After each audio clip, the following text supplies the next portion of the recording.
Welcome to Pax Britannica. Season 3, Episode 16. To Hell or Barbados?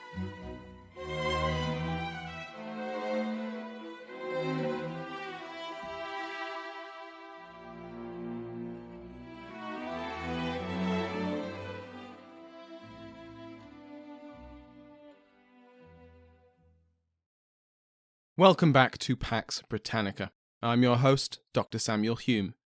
It's my privilege to welcome the new additions to the House of Lords, the Earl of Armagh, Widley Scudds, the Earl of Clare, Mick Wright, Viscount Scott, and Baron Edward.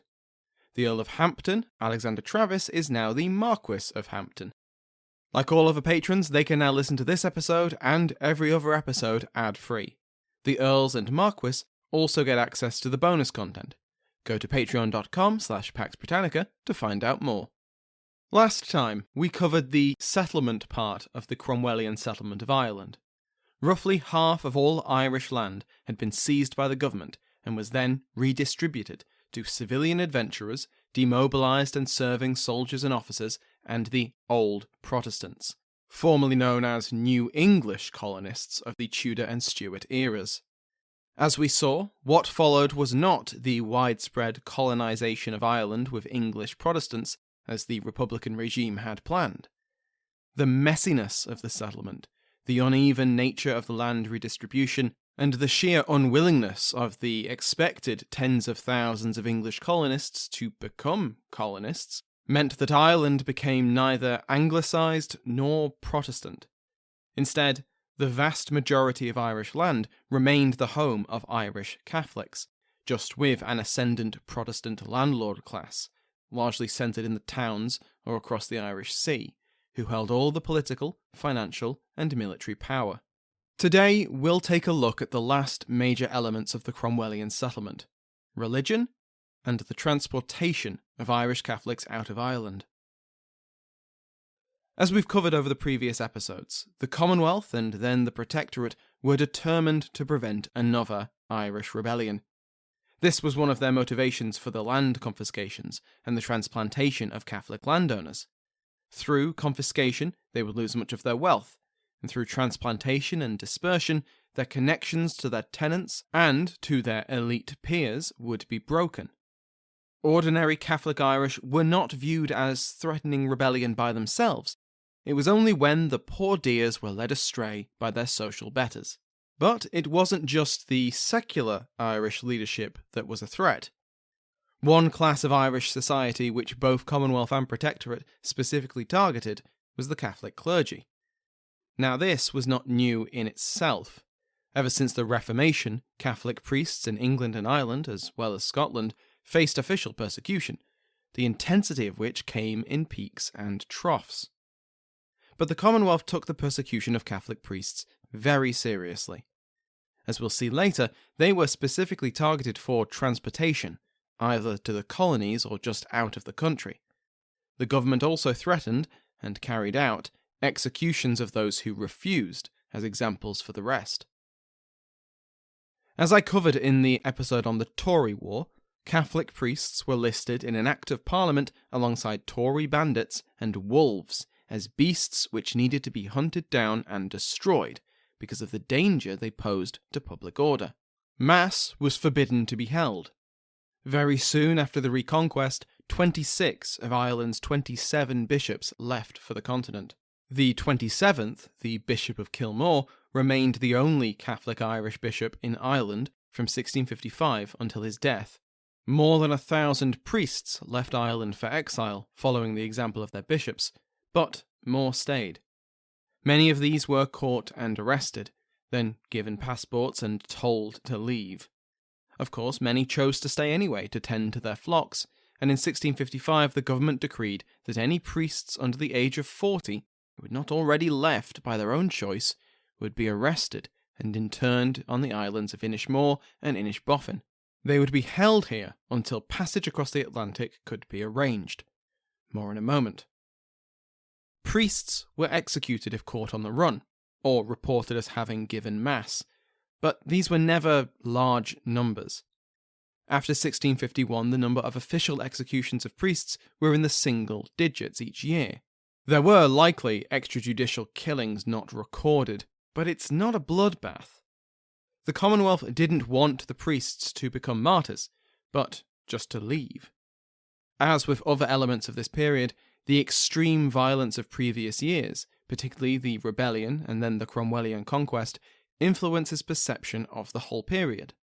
And there were high numbers of clergy executed during military campaigns, 19 in 1649, 22 in 1651, and as we saw, Catholic clergy were targeted by English troops when castles and towns were taken after refusing surrender. Spurlock has argued that these clergy were killed like they were officers who had refused surrender. In this view, the English viewed them as rebels, deserving execution for fomenting and supporting rebellion, not for heresy. Of course, that didn't stop Catholics viewing priests killed by Protestants as martyrs, and they joined 22 lay Catholics nominated for beatification between 1651 and 1652. These lay nominees were, by and large, Catholic elites executed for their role in the war. Because that's what this was.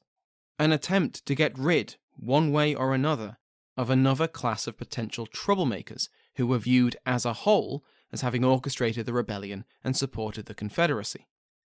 The Irish clergy also had a worrying royalist streak, urging their flocks to hold true to the Stuart dynasty, to young Charles, and to Rome. It was, Spurlock argues, overwhelmingly an issue of foreign jurisdiction. It was about politics, not pulpits. But there was still religious hostility towards the Catholic Church from independence. Anything that complicated a Christian's worship of God or restricted their freedom of conscience, be that the episcopacy of the Church of Ireland or England, the elders of Presbyterianism, or the superstition of the Catholic Church, needed to be dismantled. But, despite the repression, Catholic clergy continued to operate in Ireland throughout the Commonwealth and Protectorate periods. Catholics gathered in forests or up in the hills around mass rocks to hear mass from fugitive priests. This was much more common in rural areas of Ireland. In the province of Leinster, which holds the capital of Dublin and received the greatest amount of government attention, there were very few priests at large. But elsewhere in Ireland, in the countryside far from Protestant-dominated towns, away from the patrolling Commonwealth soldiers, the priests endured. Had there been serious effort to convert the native population, Protestant preachers would have had a serious advantage over previous attempts. The other elements of the settlement, especially the dispossession and transplantation of Irish Catholic landowners, removed Catholic elites who had, in previous decades, resisted conversion of themselves and those below them. Whether Gaelic or Old English, a lot of pressure was applied and resources spent by Catholic elites to keep their faith alive. Catholic priests, even during times of focused repression, were protected and guarded by elite patrons, either literally hiding them on their estates or by applying political pressure and calling in favours with the Dublin government to look the other way. Now, by and large, those guardians were gone. Catholic priests on the run complained about just that, saying they had nowhere to stay because many wealthy Catholics had been transplanted, and those who remained didn't want to risk punishment up to and including execution for hiding them. Many of these remaining households were already ignoring government orders to transplant, with execution a possibility for them if they made trouble. Don't break the law when you're already breaking the law. That meant priests had to keep moving, but that was itself difficult. Ireland was an occupied country now, and mounted patrols and checkpoints on roads were always on the lookout for priests and the bounty which came with them. The laity the clergy left behind, especially in Dublin and near towns, conformed to a Protestant faith in large numbers. Of course, it's probably fair to view this as a form of protection. If you renounced Rome, the risk of transplantation or other punishment was reduced. But outward conformity is often the foundation of mass conversion. If matched with energetic proselytizing, insincere conformity could soon become sincere. This is all to say that the infrastructure, which had been a bulwark for Irish Catholicism since the Reformation, had been effectively destroyed. The board was as clear as it had ever been for Protestant conversion on a scale that had long been hoped for, but never achieved. And yet, despite the conditions, mass conversion to Protestantism didn't happen. Not on a broad scale, at least. Historians have long debated why Catholicism remained in Ireland despite centuries of Protestant rule, and different arguments make sense for different times and circumstances. But during the Commonwealth, this is partly explained by the ideology of the Protestant sects which were now in positions of power in Ireland. Firstly, there was not a single Protestant faith being imposed from on high. The ascendancy of the independents in the army, and now in government, ruled out any such uniformity.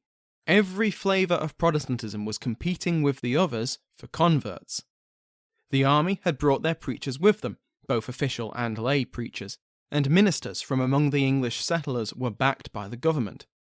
When Henry Cromwell arrived in 1655, there were 110 preachers receiving an official government salary. 3 years later, that number had more than doubled to 250. Many of these were various shades of English independent, Calvinist, Baptist, Quaker, and more, but there were some Scots Presbyterians on the payroll too. The second reason Catholic conversion was limited was because many of these strands of Protestantism had predestination and the godly at their centre. The godly, the elect, those chosen since the first day to be predestined for heaven, naturally had an exclusive in-club mentality. We are chosen by God. Everyone else is different shades of damned. There was little desire to admit more people into this exclusive club, but if anyone was going to be included, then they were going to be English Protestants who accepted the correct creed. The ministers were by and large seeking converts to their true sects from other Protestants, not from Catholics. By and large, preachers stayed in the urban centres, which were now havens of Protestantism, attempting to win over other Protestants, especially from among the army. Irish Catholics were, essentially, beyond saving. They'd had plenty of time to discover the errors of Rome, and they'd made no progress. Other Protestants might be mistaken in their practices, but that could be worked on. Catholics were written off. And we can partly see this by the lack of other efforts. There was still, despite multiple attempts, no complete vernacular Bible in Irish. The New Testament had been translated into Irish and printed in 1602, and it was another 80 years before it was reprinted. The Old Testament was only finished and printed in 1685, and the first entire Bible was published in Irish in 1690. The flood of printed pamphlets and books during the Wars of the Three Kingdoms had built a vast print industry, especially in London. There was clearly capacity to publish even just a new edition of the already translated New Testament, if not a full Bible, if the translation could be made. An Irish vernacular New Testament could have been in every church on the island, with just a little government support. When the Westminster Assembly produced the Directory for Public Worship in 1644, part of the joint Anglo-Scottish attempt to reform the Church of England, Parliament had the Welsh translation started that same year. It could be done, but it wasn't. Partly, this was down to prejudice against the Irish language, with the expectation that, of course, the Irish would learn English, and partly it was due to a mentality that the native Irish were simply beyond salvation. Like with other aspects of Anglicisation, the new Protestants saw the Irish rebellion as a providential sign. Irish Catholics had spurned English religion and customs, and then they had ignored God's providence by continually backing a dynasty he had clearly forsaken. If they saw the light and converted to the true religion, great, but there would be no substantial effort to see that happen. I mentioned a couple of new sects a moment ago, the Baptists and the Quakers. We will cover the details of these faiths another time, especially as they become politically important, but it's worth a moment to see how these new radical strands of Protestantism affected English rule in Ireland. Up until 1653, the Presbyterians in Ulster had posed the greatest religious threat to the Commonwealth government in Ireland. Their networks across the North Channel between Ireland and Scotland allowed coordination between political and religious dissidents in both countries, bound by the Covenants. They would remain a source of concern for some time, especially in Scotland, but by 1653 the Baptists had taken their place as the chief concern of the government in Ireland. Baptists were highly placed in the army which sailed over to Ireland, and the focus of Baptist conversion would remain on the soldiers and the new Protestant officials. Baptists were not interested in winning over old Protestants or Catholic Irish. It was the military government of Ireland which interested them. Baptist preachers found the Irish army to be very fertile ground. As I mentioned before, the Baptist creed was highly exclusive, and that resonated strongly with the new Protestant ascendancy. They were a minority in a land of popery, and baptism really appealed to that mindset.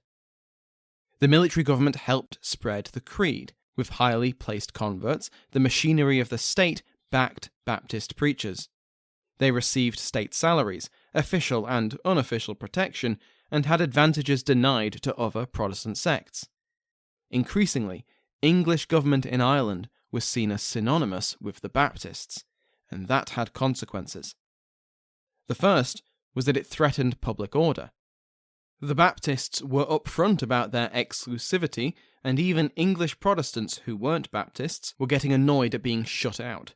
The old Protestants were chief among these complaints, but Baptist sermons, as well as Quaker meetings, also offered political cover to critics of the government. Charles Fleetwood, when he was Lord Deputy, failed to see this, but Oliver Cromwell was more suspicious. One of the reasons his son Henry was sent to Ireland in 1655 was to find out if Baptists posed a political danger and how far the creed had spread. Henry discovered that, yes, it was a threat, and its influence in the Irish army and government was vast. He recommended that his father immediately sack his brother-in-law, Fleetwood, for his negligence. Oliver Cromwell was more politically cautious, and instead eased Fleetwood out over the course of 2 years, while he promoted Henry to Major General and appointed him to the Irish Council. When Henry officially became Lord Deputy in 1657, he had then already built up a network of supporters. Henry Cromwell had gradually switched the base of the Irish government's support from the army to the old Protestants. Military government was removed from most Irish towns by 1656, and the civilian old Protestants were welcomed in from the cold. Official favour was abruptly withdrawn from Baptist ministers.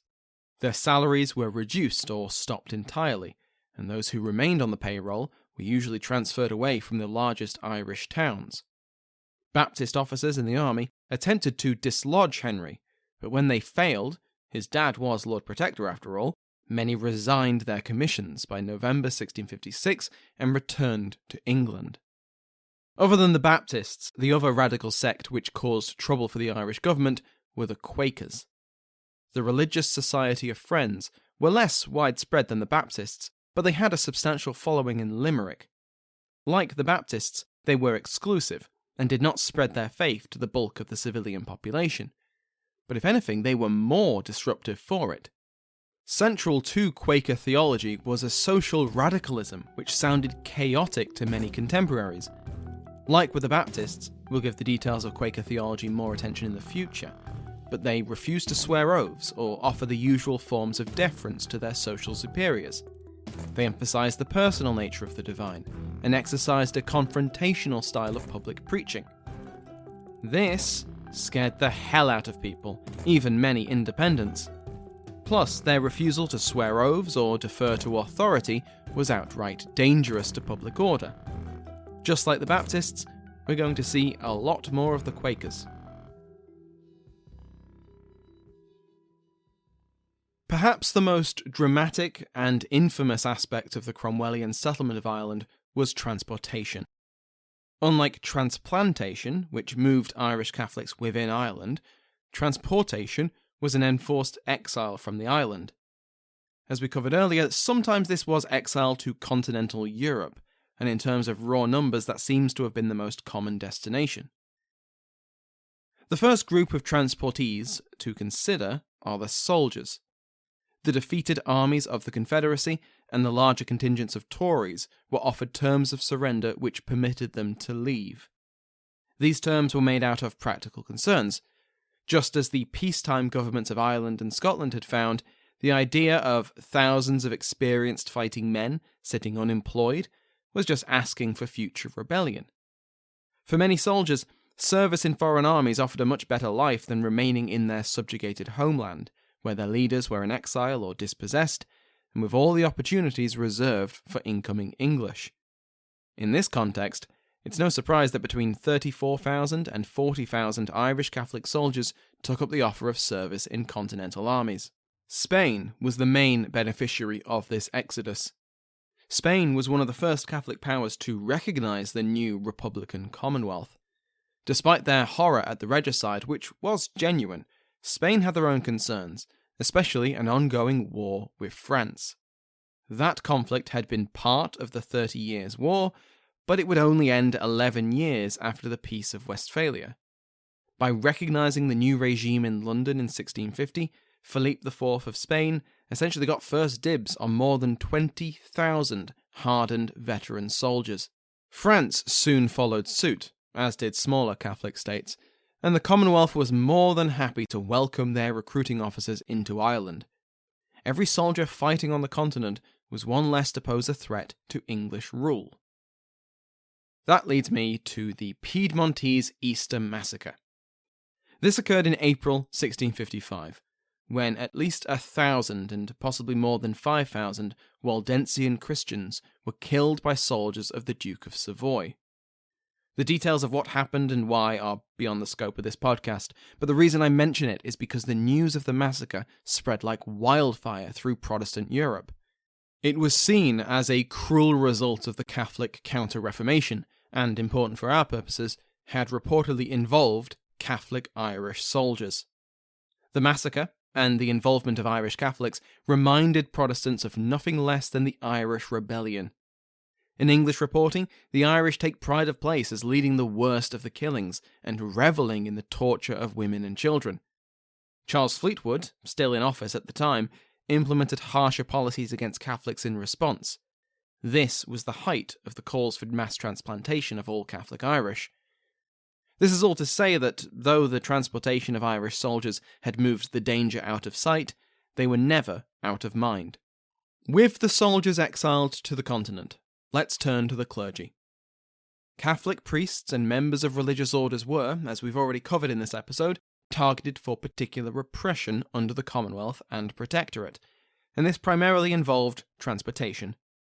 Initially, the destination was Europe, but as the years went on, and the patience of the government wore thin, England's American and Caribbean colonies were deemed to be a more threatening fate than exile in Catholic Europe. Catholic priests would join the third group to be transported, which were, infamously, ordinary Irish Catholics. This was not a mass transportation policy, like many new Protestants ruthlessly advocated for, and as it has gone down in popular memory as being. In fact, the policy of colonial transportation predates Cromwell, and it was not a specifically Irish policy. For decades, in all three kingdoms, anti-vagrancy laws permitted the authorities to arrest and transport the idle poor, or sturdy beggars, those deemed by parish and government officials as being capable of working, but who refused to work because of their moral failings. Obviously, that mindset ignores all the possible reasons why someone was facing poverty, not least the wider economy, a shortage of work, invisible disabilities, and everything else. But the early modern state lacked even the compassion of the DWP, and governments in all three kingdoms had long ago established laws which encouraged the transportation of the landless or the unemployed, especially men, but also women and children. The idea was that England, Scotland, and Ireland were overcrowded, and the American colonies were in need of people, so transportation and indentured service killed two birds with one stone. Of course, after more than a decade of war, plague, dispossession, unrest, banditry, the redistribution of most of the land, and the overturning of the economy, Ireland had a lot of people in poverty, unable to find work and without a place to live. Even if the anti-vagrancy laws had been enforced equally across the Commonwealth, Ireland was in a much worse position than the other two former kingdoms. There were more people considered eligible for transportation, and so more people were transported. Irish transportation, especially of civilians, was not an impersonal state affair. Below the level of government policy, which allowed for transportation as punishment and permitted certain numbers of people to be indentured, were private individuals looking out for their own pockets. English merchants who had interests in both Ireland and the Caribbean accelerated the transportation process. They were catalysts and enablers of the policy. Their agents roamed Ireland, hunting for people to coax or coerce onto their ships. Some Irish went willingly, lured onto ships with the promise of a better life in the Americas. Others were violently kidnapped, forced at sword and gunpoint into the holds of Bristol merchant ships. Especially during the Tory War, civilians targeted in counter-insurgency strategies could be transported to the colonies en masse. Transportation was also an alternative fate for Catholic landowners prosecuted for refusing to transplant. Prisons were emptied of convicts, and sentences of death could be commuted to transportation and indentured servitude in the colonies. But we shouldn't forget that just as in England and Scotland, indentured service was not seen solely as a punishment or something to be avoided. Passage to the New World, paid for by a fixed term of labour, and often with the promise of a parcel of land once you finished your term, was very appealing to many people. Of course, there was no shortage of unscrupulous agents who promised much but had no intention of delivering. The brutal nature of the work was brushed over. The harsh treatment they could receive from their overseers was not mentioned. And if the deal seemed too good to be true, and prospective Irish servants became suspicious that they weren't sailing to a land of milk and honey, many may have decided that it was still a better fate than remaining subjugated in Ireland. Multiple historians have complained that, quote, the distinction between voluntary, forced, and judicial processes is almost impossible to discern. Reported in contemporary accounts and becoming part of the Cromwellian legend as slave hunts, these private interests went beyond government instructions. The explosion in transportation, argues Heidi Coburn, reflected a developing consumer economy that embraced unregulated systems of exploitation in the expanding early modern world. Patrick Corish puts it more simply. It was commercial greed. There was money to be made, either directly in selling the contracts of indentured servants, or from the plantations these servants were sent to work. That greed led to rivalry. The Bristol merchant adventurers, who appear to have played a central role in the transportation of Irish indentured servants, spent a lot of time and money fending off interlopers to their valuable trade. Oliver Cromwell does have a direct role in the policy. After the Battle of Preston, many captured Scottish soldiers were imprisoned and then transported to Barbados on his orders. The same occurred after the Battle of Dunbar and after Worcester. Famously, in the aftermath of Drogheda, he reported to Parliament that he had ordered the surviving garrison, those not killed out of hand, to be transported to Barbados. But recent scholarship has tried to establish what parts of the Commonwealth's policy in Ireland, including transportation, can be put at the Lord Protector's door, and how much can be explained as individuals and interest groups exploiting the situation for their own gain. Accurate estimates of transported Irish are very hard to find, partly because the bulk of records were destroyed in the Irish Civil War, a problem which plagues all historians of Ireland. But some estimates place the number as low as 5,000 people, others go as high as 20,000. The late journalist Sean O'Callaghan claims in his book, To Hell or Barbados, that as many as 50,000 people were transported to the colonies under Cromwell. But the evidence doesn't support those numbers, and it's far from the only claim from that book which historians take issue with. Barbados may have received around 12,000 Irish indentured servants, with the other Caribbean colonies and Bermuda taking another 4,000. The colonies on the American coast received some too, but they didn't always take them willingly. New England resisted the transportation of any Irish Catholics, but the other mainland colonies, especially Virginia, received many indentured Irish workers. Priests, in particular, were not welcomed. They were seen as potential leaders and troublemakers, as well as perpetuating the Catholic faith. And more than once, priests were ordered back onto the ship as soon as they stepped foot on land. Next time, we will return to the narrative, on a tour of those English colonies. Because though we've covered the last gasps of the Wars of the Three Kingdoms in those kingdoms, we've left a loose end. This particular loose end had a royal title, a German accent, and was sailing at the head of a defected English navy, Prince Rupert of the Rhine.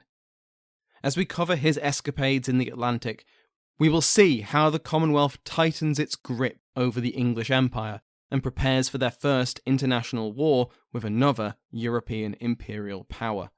Thank you to my House of Lords, including but not limited to the King's favourite Mike Sanders, the Duke of Ormond, Brendan Bonner, the Marquis of Winchester, Christian Sebast, and the Earl of Exeter, Bruno Ekman. Go to patreon.com/Pax Britannica to join their ranks and listen to the podcast without ads. For the price of a coffee a month, you can also receive the bonus content. Remember that you can join the mailing list to get news about the show by going to the link in the description. For other great podcasts on the Airwave Network, check out airwavemedia.com. Thank you to Sounds Like an Earful for the interval music in today's episode, to my entire House of Lords, and to you for listening.